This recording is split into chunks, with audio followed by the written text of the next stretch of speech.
apart from, well, I don't know what to do. I just literally, it's a day-to-day kind of existence. But as I say, it's my mental health that is my major concern, not necessarily my physical health.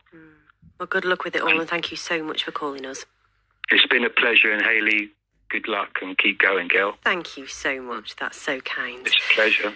Well, we're also talking about dog napping tonight and how much dogs mean to you. Well, we've got Nick on the phone from Cheltenham who actually says that their dogs has helped them through the COVID experience. Is that right, Nick? Yeah, I think my dogs have honestly saved my life. But Really? Strangely, in a very similar way to your last caller, David, just listening, amazing similarities. Tell us about your experiences. So I'm long COVID, 20 months. I caught COVID on Christmas Day 2019.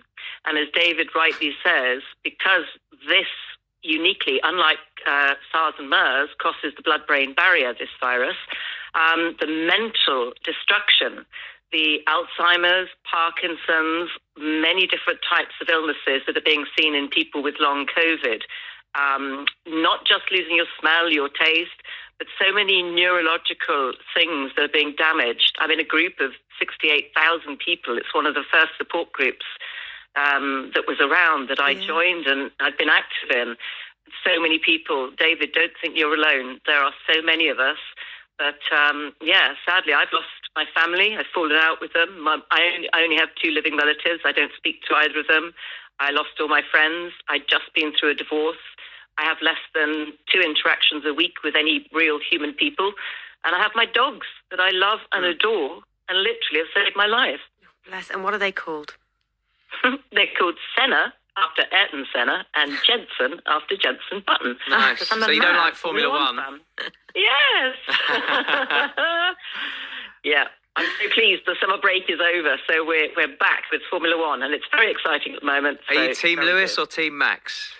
Ooh, I got to be Team Lewis because he's got 44 on his car. And I heard you talking about lucky numbers and things, and I have a huge thing with the number 4.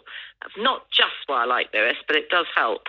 Yeah. Wow. Well, that is something to look forward to, definitely. It sounds like you've had an horrific time, Nick. Absolutely awful. And I suppose it's an awful question to ask, but if your dogs did get taken, how would you feel? I lost one dog, Senna, my eldest dog, for about 2 hours. Really? And I've never actually believed that people sobbing would be different to people crying. I've cried before. I've never sobbed. It was an absolute all-over body wrenching of absolute, I just gave up and I was sobbing with my whole body. I'd never think anything like it could happen. But my world collapsed. I have never been able to have children. So they are my surrogate kids, my 2 dogs.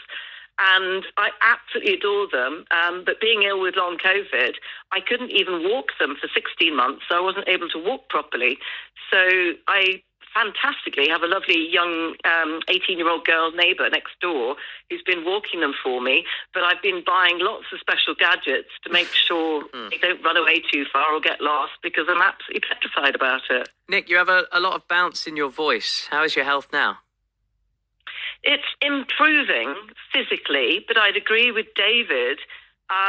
Mentally, it's so destructive, and it comes in waves, this long COVID. So today again, and this week, my chronic rheumatoid arthritis has come back. I used to be a writer and a journalist.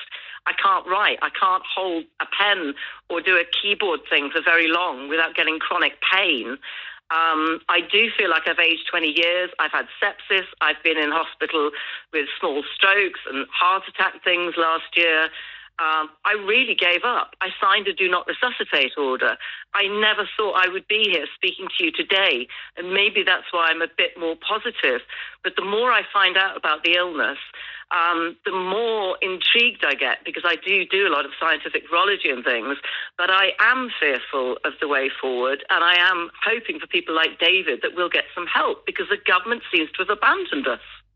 Wow, well, I'm so in awe of your positivity, Nick, honestly. Yeah. The way you're still fighting for it. What do you think about vaccinating young children then? So, I I don't have children of my own, but I do have nieces and nephews who this will affect. So I was looking interestingly at what the outcome would be. I am personally pleased that we are taking time to examine this in a bit more depth, because obviously this particular Delta variant spreads fantastically quickly, but children very, very rarely get very ill from it. And we already know from the adult studies done by Oxford University that 94.6% of adults over 18 in the UK already have antibodies. It's likely that at least 50% of children have already had it and not even realised they've had COVID. And if you've got natural immunity, like myself, obviously, then natural immunity has now been proven to last longer and be stronger than anything the vaccine can do. So I'm very positive that children shouldn't need to have something injected into them if they've got great natural immunity, which I really think we should be testing for before we jab people. Is that proven, Nick? Where have you seen that? It is indeed, yes. So there are 2 studies published in The Lancet and Nature. So they're 2 medical journals that are highly regarded. One of them was sourced from the University of Washington, I think I'm right in saying. The second one was from an Israeli study, because, you know, Israel's quite far forward in terms of its vaccination process and managed to get a sample size that was high enough to be able to do it. They've had a big spike recently, though, in Israel. We've had a spike in infections, and so Israel have. Yes, they've had a big spike in infections, but that is because we also now know that sadly the antibodies from vaccination don't last very long. The antibodies start to wane and lose their effectiveness from 6 to 10 weeks. So people that were vaccinated many months ago are already in a position where they need another shot. Hence why we're now talking about boosters, which is in fact just exactly the same stuff again. This could be coming down the track soon. Nick, can I ask you, you mentioned that you got the virus, did you say December 2019? Yeah, Christmas Day. It was that was very early in the pandemic. How and whereabouts did you get that?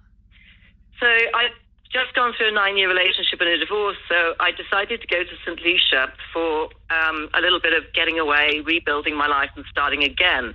At Gatwick Airport on the 23rd of December 2019, 6 aeroplanes came in from Wuhan. And those 6 aeroplanes from Wuhan had a lot of passengers that stayed in the same hotel airport at Gatwick North Terminal that I was in. So I shared a hotel, lots of queues, lots of shops, and a security area with lots of people that came off the Wuhan flights. And lo and behold, 3 days later, I'd lost my taste and smell on Christmas Day and subsequently went into high fever, multiple infections, got what more and did the more doctors ill. say when you spoke to them about it? Because obviously They thought it was not known about, was swine it? flu, because, you know, nothing had really happened at the time to suggest there was another virus around.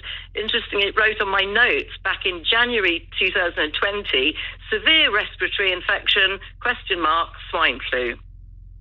Which was around in, 2009, 10, the swine flu? 2020, that was the January just before. No, I know, but when swine flu was a when prevalence. swine flu was, yes. That was yes, about absolutely. 2009, wasn't it? Yeah. Wow.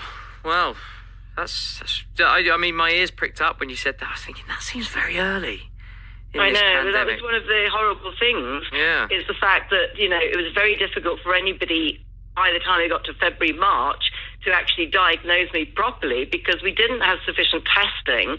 Even the testing kits we had, even the antibody testing kits we had, were known to be notoriously unreliable, and we were locked down. So by the time of lockdown, which was early March, I was locked down with the inability to see any doctor or any medical person, and all they could go on was blood results that were highly abnormal, but they couldn't understand why. But interestingly, they found spike protein in my blood results on the 28th of February, and therefore, looking back at it, that was how I eventually managed to get the COVID conclusion.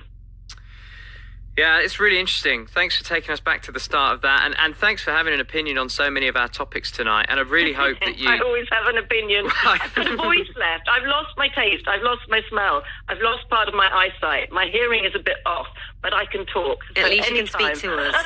Yeah, you definitely can. No, it's good Give to our hear best from to you. Senna and Jensen, won't you?